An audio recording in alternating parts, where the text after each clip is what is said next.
Can beef be my enemy? You guys, are all the beef bowls I've been eating the actual culprit? Come on, you guys, let's discuss.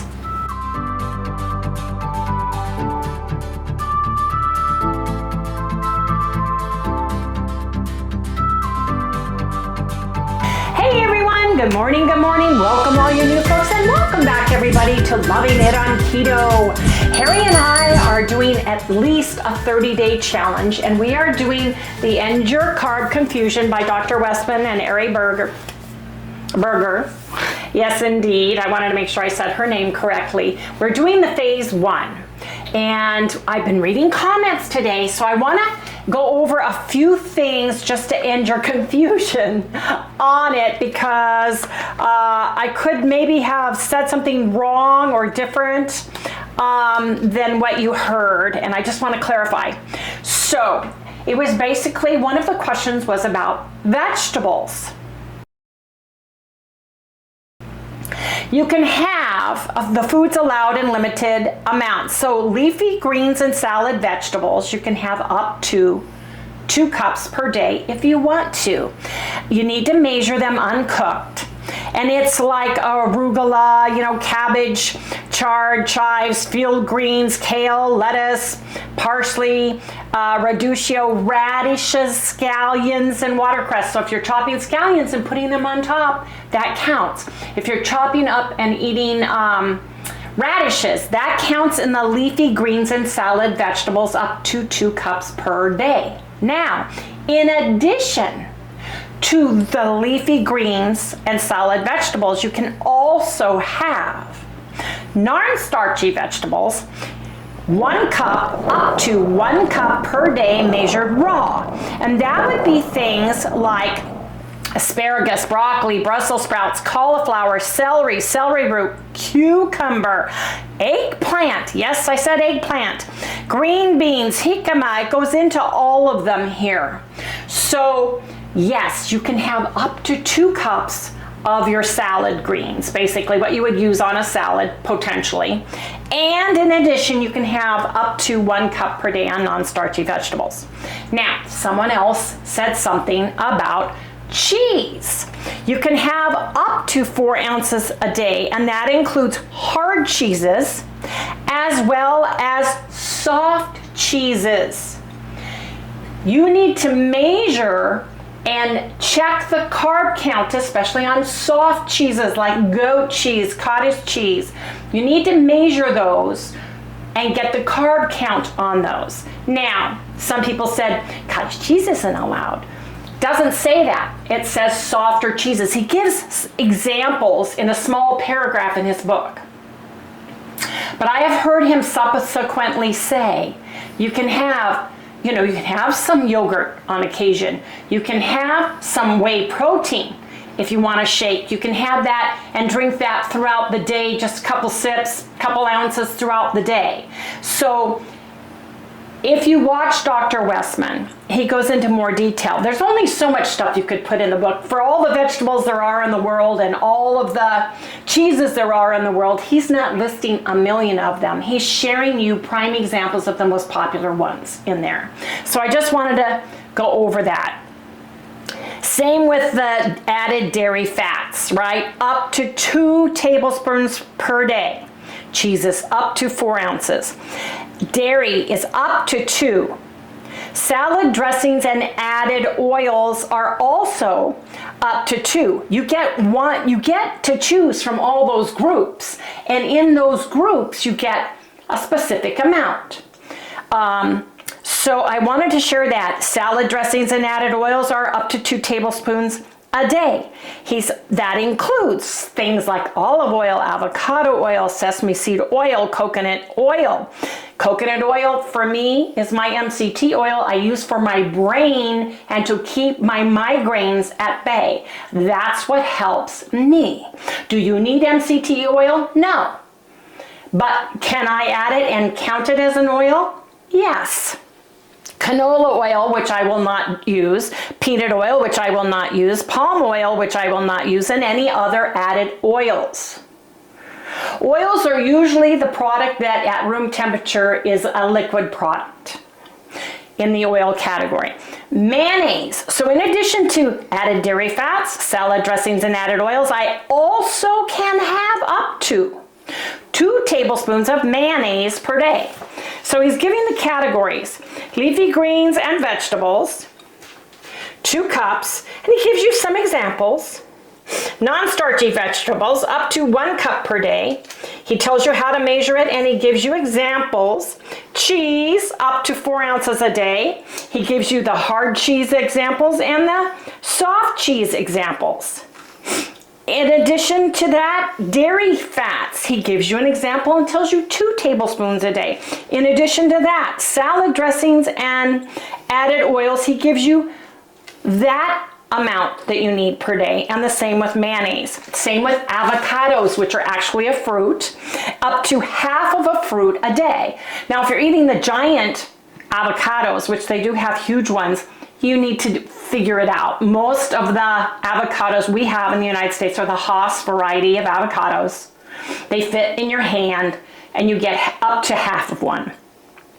Olives, up to 6 per day. So it doesn't say green, yellow, brown, black olives. It just says 6 olives per day, right? So if they're stuffed with anything, you need to count them. If they're stuffed with a garlic pod, if they're stuffed with jalapeno, if they're stuffed with pimento, which is a red bell pepper. My daughter Felicia, I'll never forget when I said, we were talking about green olives, and I said stuffed with pimento, you know, the red vegetable. She said, oh, I always thought that was the seed. She was little then, but remember that when she said that? It was so cute. Yeah. She thought pimento was the seed of an olive. Mm-hmm. So use it. If some are stuffed with blue cheese, some are stuffed with feta cheese, you need to count the cheese that's in those stuffed olives. Now, eggs, all the fowl, which are all the birds, the turkey, the chicken, the quail, the pheasant, all the birds, all the meats, all the ruminant animals and ruminant animals, pork included, all the game animals, you know, deer, bison, elk, and all of the fish and creatures that are in the sea that you potentially could eat. You need to look them up, measure them, and weigh them, because scallops have carbs in them. I believe shrimp do. I'm not as much into the mollusks and the shrimps and the oysters and those things, but you need to count the carbs. So just sharing that and stating those things.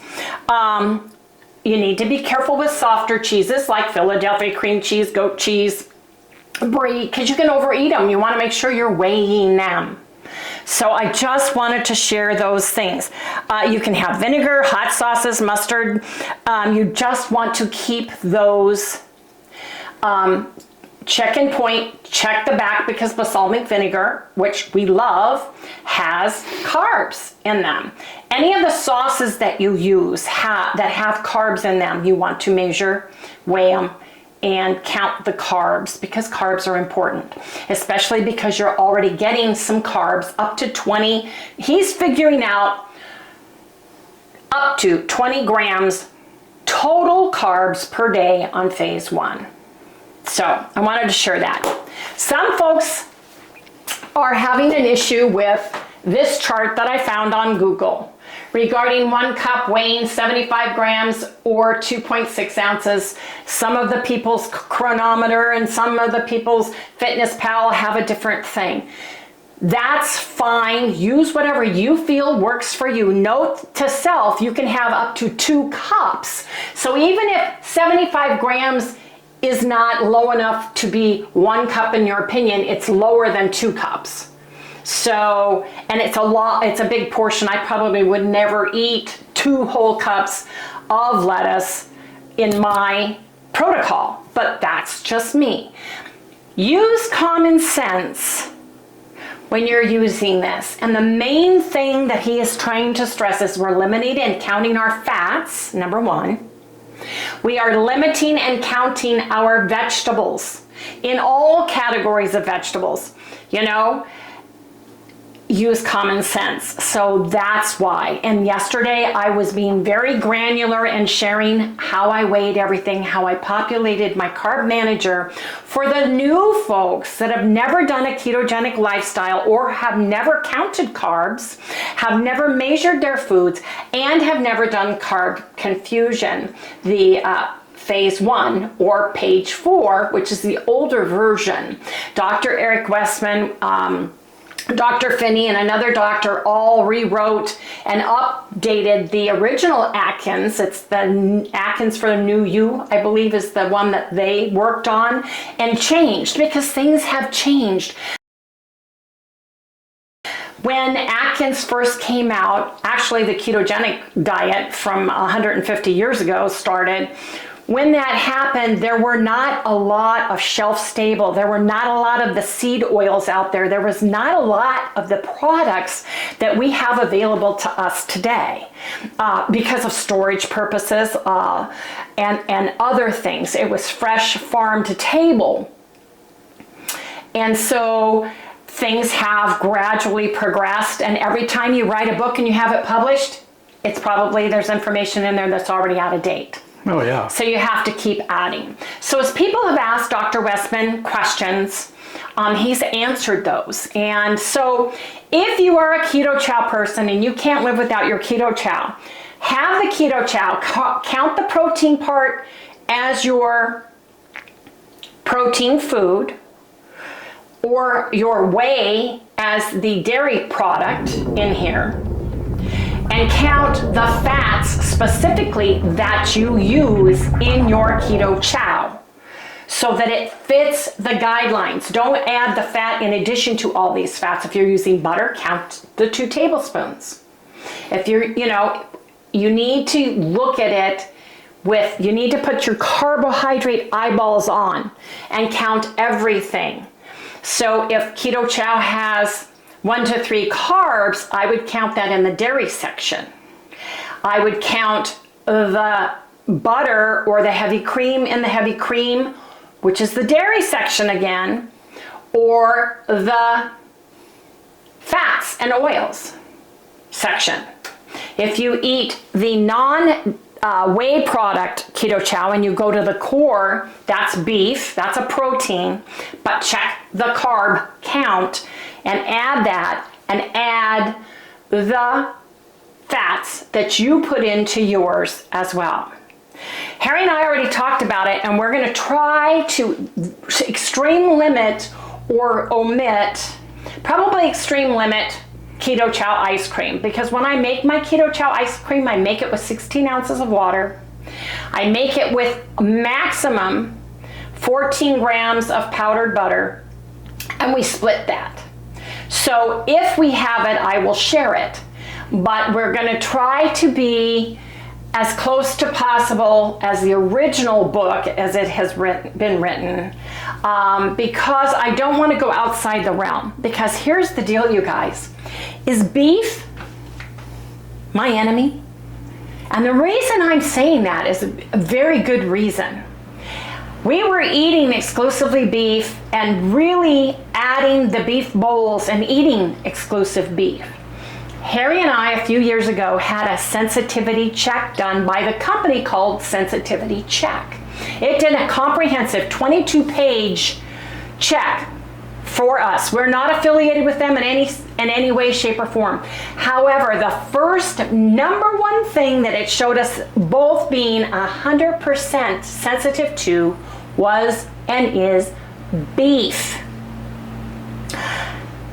It's funny that I remember that, but then you watch some doctors poo-poo the sensitivity checks and some agree with it. Some very prominent ones out there in the ketogenic sphere, as a matter of fact. And it's interesting because some of the things this person poo-poos, no, he doesn't believe that you could ever be allergic to beef, doesn't believe in, anyway, I don't want to go into it. What works for that person and for who he's seeing may not necessarily work for me. If you guys haven't noticed, so here's the deal. Since we started End Your Carb Confusion on the 9th, and today's the 11th, we've lost weight consistently every single day. And we've changed the meat. We've gone to pork, we've gone to chicken, we're going to be doing turkey. So isn't that interesting? And we've added vegetables. And Harry, who thought he bloated on vegetables, lost weight yesterday from having a salad and broccoli. So we're going to see, we're not going to share that weight, although I'm weighing every single day because that's just me. On Friday, we're going to see how much we lost because I was doing beef bowls every day.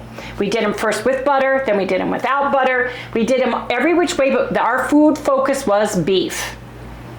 Did not gain weight, super sluggish, super sleepy, super tired. And the only thing I have done is remove that and added back a little bit of veggie in the carb section. So it's quite interesting. You have to find out what works best for you and your body. And like Harry and I, N=1, we experiment on ourselves all the time. All the time. Am I going to remove beef forever? No. I have beef and here I need to eat.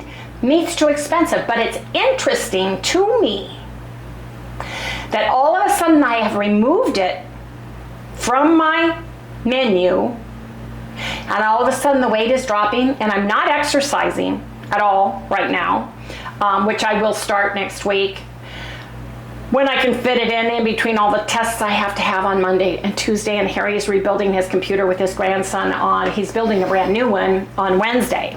So I just wanted to share all those things. Again, no matter which protocol you choose, you need to do what works best for you and your body. If you say you are carnivore, but you're adding sauces and you're adding spices, as opposed to those who aren't, that's fine if it works for you and your body. Also, your body is a wonderful machine. It's the car that's the most fuel efficient. It is the gas saver. It's the electric car that can go the most mileage on a charge of electricity. And if you feed it the same things all the time and the same amounts all the time, this is where it's going to run. Right here. Right? Because it's fuel efficient. So Harry and I, do challenges. We like to mix things up a little bit. We like to go up and down to keep our body revving the engine so that it's burning the fat for fuel from our bodies. Anytime you have inflammation, which I'm going through big time with my knee, anytime you have a lack of sleep because of pain or stress in your life, adding over-the-counter meds, having allergies. Boy, the monsoons are blowing here every single night. We've had wind come up, and taking Sally out or opening up a door just blows that stuff everywhere. So be cognizant of that fact if you're weighing every single day, because it can drive you nuts. You're going to go up and down on the scale. As long as you are going in a downward slope, even though you're going peaks and valleys, that's wonderful. However, I have been peak and valley this way, and I'm trying to figure it out. I also feel a little less bloated, not quite as pregnancy gut, and there's nothing wrong with being pregnant, folks, but I'm 70 years old. I have no parts left to be pregnant with, and my stomach has been growing exponentially, crazily. So I feel a difference already. And it's quite interesting. So I just want to share all those things with everybody. But it is 11:56, almost 12 noon, and we have not eaten anything other than my coffee. That's another thing someone else has asked. Does Dr. Eric Westman believe in, or is collagen on phase 1? It's not anywhere in the book, and a lot of doctors say it's a waste of time. However, my nails and my hair, I can see a huge difference in my nails, my hair, and my skin since I have eaten collagen. So instead of putting heavy cream in my coffee, I use my collagen. I populate my book, and I populate my carb manager with it, and I move on. So I'm not the doctor, I'm not a nurse, I'm not a medical practitioner, and for me and Harry, we like having collagen every single day in our coffee, and that's what we choose to use, and I'm counting it on my End Your Carb Confusion phase 1. When I quit losing weight or start gaining weight on phase 1, then I'm going to be omitting my collagen to see if it makes a difference. But we have tested ourselves with Keto Mojos every which way to Sunday. We've done so many challenges sharing that. And the one thing that's consistent is the collagen doesn't spike our blood at all, one way or the other. And so I just wanted to share that with everybody. I've taken coffee out of my diet. I've added coffee back into my diet. I've taken stevia out of my diet. I've added it back in. Over the years, we've done many experiments. So for now, we're keeping collagen in. You need to do what works best for you and your body. And Harry and I will do the same. And I will share along the way. Someone asked for me to share my macros, and I thought I did, and I thought I shared that in the video and shared my carb manager. You did. So here's what I'm asking you is do you want to know how to calculate your macros? You need to go Google TDEE, and you need to take that test for your height, your gender, your born gender, your height, your weight, and your activity level, and it will tell you what your resting couch potato calorie expenditure is and where you need to be if you want to lose weight, how much you need to remove from that. And there are tons of them out there. They're free, super easy, super simple to do. And from there, you can populate any of the applications such as MyFitnessPal, Carb Manager, Chromometer,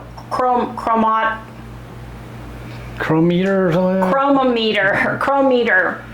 Anyway, there's a lot of them out there. I choose Carb Manager. I find it the easiest. I find I can populate my recipes in there. I can save them. I can have my special foods that are in there.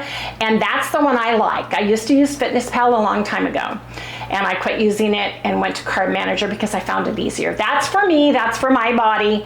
I don't pay for any application. We're not affiliated with any application. You need to find out what works best for you. You can also do it old school and put it on a notebook tablet, write it down, and add it up every single day. That's what Harry likes to do, and that's fine. You don't have to have an app at all. Just read the back of your labels, Google the meat, per cooked ounce, if you're cooking it and weighing it, or if you're measuring it before raw. Figure it out and populate it and do the math. Use a calculator, do it in your head, however you want to do it. I feel if you are having any issues whatsoever with unexpected weight gain, you can't figure out why you have a weight stall, you need to go back to the basics.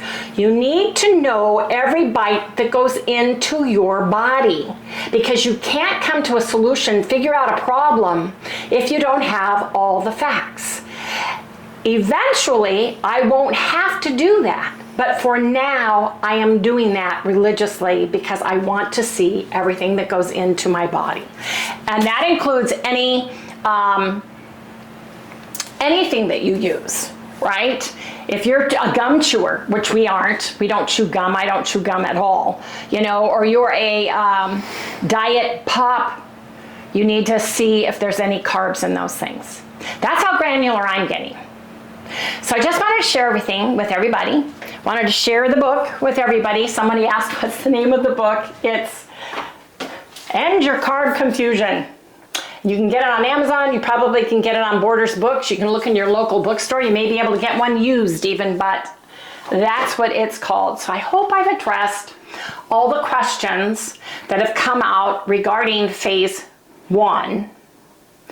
And the best thing is if you want to incorporate anything, just use your best judgment. If you're losing weight and you're doing fine, that's up to you. If you're not, then you need to go back to the basics. So anyway, you guys, we are going to eat. And what I'm going to have today is going to be eggs and sausage with a little bit of goat cheese on top. So we're going to have an egg and sausage bowl with a little bit of goat cheese on top. So come on back, you guys. I'm going to get to cooking in the kitchen. Got my skillet, got my all-natural, preservative-free mild sausage, and this is Swaggert's, and it's no MSG added because I am sensitive to MSG. Yes, I am. Makes me sick to my stomach. Doesn't it? It's always done that. We found out when we used to eat aspartame. If you have, yeah, at the Oriental. what was it? Yeah, at the Oriental place in California a long time ago, before people started saying no MSG, please. Yeah, that was made bad. me very sick to my stomach. Yeah. Very sick to my stomach. Okay. Sorry, folks. I had to wash my scissors with soap and water because I'm using it on the goat cheese, and this is raw pork. You don't want raw pork or raw chicken. So I'm taking 16 ounces of this sausage, and I'm cooking it in my skillet. I love sausage. Sometimes it does cause me to gain temporary weight, and I think it's the salt that they use, the table salt. But we'll see how this does for me. Again, weigh-in day is Fridays for us. Thanks so much for all of your information about you and what you're doing. Thank you for coming along with us and going back to the basics on Dr. Eric Westman's page 4, or End-Your-Carb Confusion. It's funny because some of you are the exact opposite of Harry and I, and you've actually gained weight going on it. So you're off of it and going more carnivore. Everybody's body's different. Now you guys come back in just a few seconds when my sausage is cooked, and I cook my eggs, and I put this all together in a sausage, egg, and goat cheese bowl. Yes, indeed. This is so lean. Look at this, you guys. There's hardly any fat in this whatsoever. It's not swimming in fat at all. I'm not going to add any fat when I cook my scrambled eggs. I'm just going to cook them. Once my pork sausage gets, you can use, if you don't eat pork, get chicken. You can get whole venison sausage. If some of you guys are hunters and you get the goat meat or elk or any of the wild game put into sausage, oh yeah, I use that. That's the one thing I love the most about going to my sister and brother-in-law's in Idaho, is getting the game meat, because it's so darn delicious. Isn't it, Harry? Yep. Okay, so my pork is cooked. And let's see how much it cooked out at weight-wise. Careful, because I'm going to leave the oven on because I'm having my eggs. There's a little bit of oil in here, which will be great to cook my eggs in.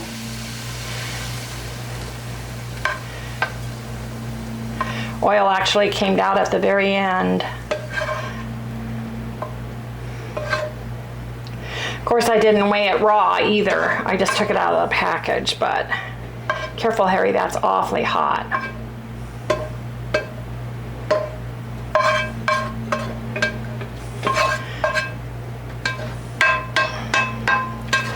So 13.8 grams cooked. What? Just say 14 to round it up a little bit. I'm gonna put some eggs in here. I'm having 2 eggs for Harry, 2 eggs for me.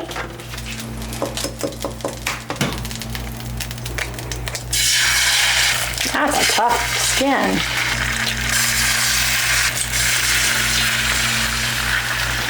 Turn that down to medium, cover it, and let it steam real quick.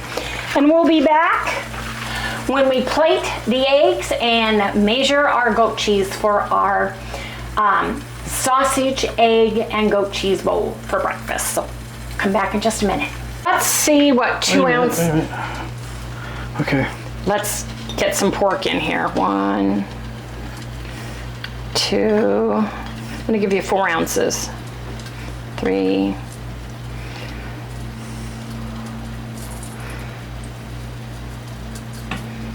4.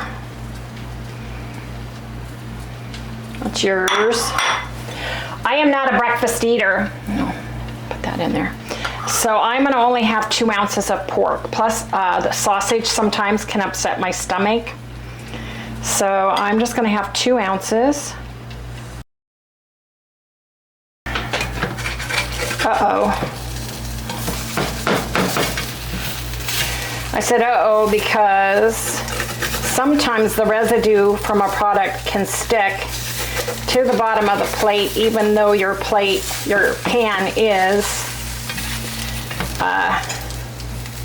non-stick.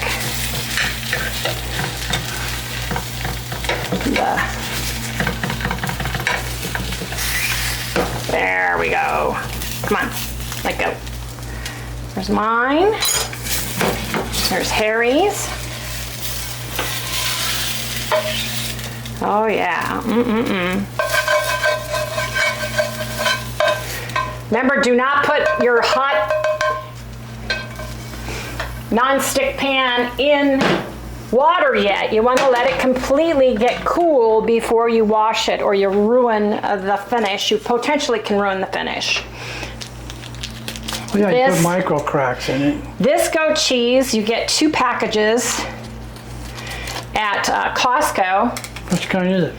It is Kirkland brand, the Kirkland brand. And I want to give us each 2 ounces of goat cheese.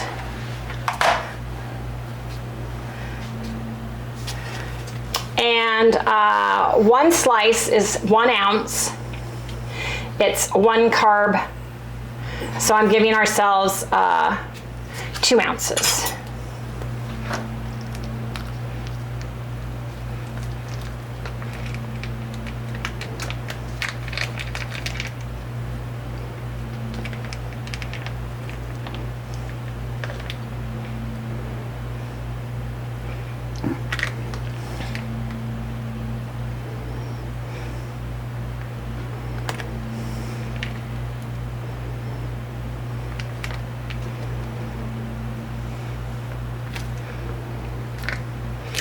And let me get Harry his.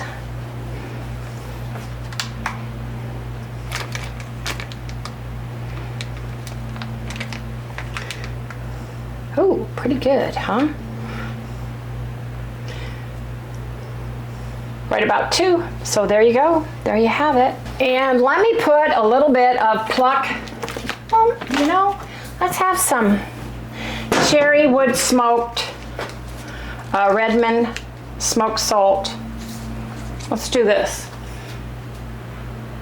I love it on eggs. Just to go the top, because your sausage is going to be salty, right? So there you go. There you have it, you guys. Doesn't that look delicious? It is a sausage, egg, and goat cheese bowl for breakfast. So come on, you guys, let's go eat. What are we having this morning? Mom. What, honey? We're having sausage, eggs, and goat cheese. Goat cheese. Yeah. You can't have any though, or it will hurt your tummy. We'll get you some chicken after we're done, okay? Okay. You guys, this looks delicious. I'm very excited about this. I'm gonna cut my egg up because I like that runniness of the yolk to go through. And then I want just to eat a little bit of the, yeah, right there. That's perfect. The goat cheese just in my bites as I go because it's so tart and tangy. We use goat cheese and we try to get the hard sheep, the artisan cheeses in goat and sheep because of Harry's lactose issues. He's not true lactose intolerant, but it does bother his stomach. Yeah, right. And it does cause him to bloat, so we try to go with goat. I'm gonna share my knife with you, dear, but I'm gonna put it right like that.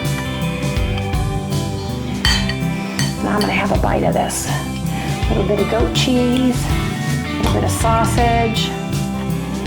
Look at that.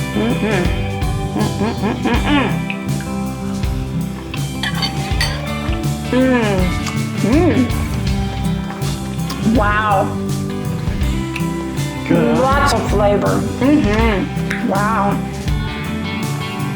Ooh. That's good. Don't you think? Wow. As breakfast Boy, bowls, that goat cheese really changes it. doesn't it? So, from 1 to 10 on a breakfast bowl, what do you think? Wow. I'll give it a 9. Ooh, wow. Yeah. It's really good. It is, isn't it? Yeah. Super duper good. That is full of flavor. Absolutely delicious. This would be awesome in an egg white wrap or a keto flatbed wrap. Would be awesome as a breakfast burrito too. But you guys, gotta eat now, man. Just this little bit of goat cheese in here. So good. So good.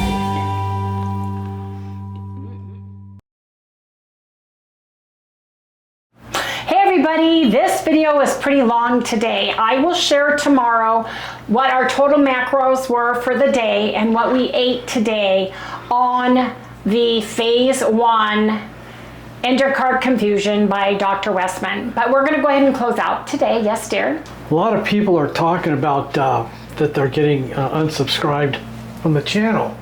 I was wondering if you guys check it out because you won't even know that you are or not.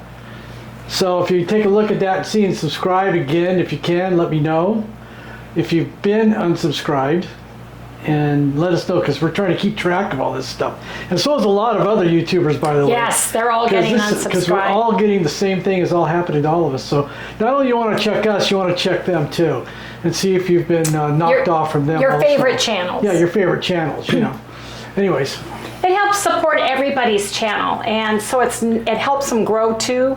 And it's disheartening when all of a sudden, like, there's no growth numbers, but you're getting new subscribers, and you can't figure out what the challenge is. And it's because they're going through and scrubbing and unsubscribing you.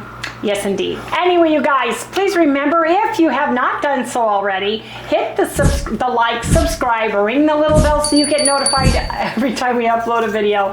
And you guys, we will see you right here tomorrow. Yes, Sally is so excited. You want some chicken? Yeah, I want some chicken. Okay, we'll get you some chicken. You told me you were going to give me something. Okay, well, I've got your little dish. I've got the chicken. Where is it? It's right here. Oh, I see it. Okay, I'm gonna get you some. Just hold your horses. Yes, indeed. What's a horse? A horse, you remember horses. You met them at Lori's. You like the babies. You mean the big doggies? Yeah, the big doggies that go nay. Oh, chicken. I love my chicken. Bye, everybody. You gotta eat now. Try over. She is back to her feisty self, and we are so thankful. And she is just getting gently cooked chicken, boneless, skinless chicken breast. She is getting a little bit of white rice, and she's getting the canned gastrointestinal biome. This one's the chicken vegetable stew. Yeah, what a difference. And it's working for her. It's working great. Stew. Yeah, it's got a little... And that's where we're staying right now, you guys. Trust me. That's where we're staying right now. It's working for her. She's perky. She's sassy.